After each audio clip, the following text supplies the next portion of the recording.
समाचार के જ્યાં તિરંગા યાત્રાનું આયોજન કરવામાં આવ્યું અને સીઆર પાટીલ હર્ષ સંઘવીએ યાત્રાને લીલી ઝંડી આપી હતી। મોટી સંખ્યામાં લોકો તિરંગા યાત્રામાં જોડાયા હતા। ત્યારે દિલ્હીની પરેડની જેમ જ પ્રથમ વખત પરેડ સાથે આ તિરંગા યાત્રાનું આયોજન સુરત ખાતે કરવામાં આવ્યું હતું અને વિવિધ એજન્સીઓના બેન્ડ પણ તિરંગા યાત્રામાં જોડાયા। તો તિરંગા યાત્રામાં મોટી સંખ્યામાં ટેબ્લો પણ પ્રદર્શિત કરાયા છે। तिरंगा यात्रा ने लई पोलीसनो पण चुस्त बंदोबस्त गोठवी देवामां आव्यो हतो।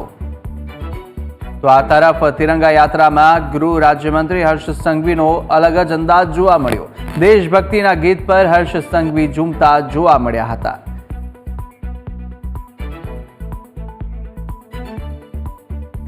तो परेड साथे तिरंगा यात्रानुं आयोजन थयुं हतुं।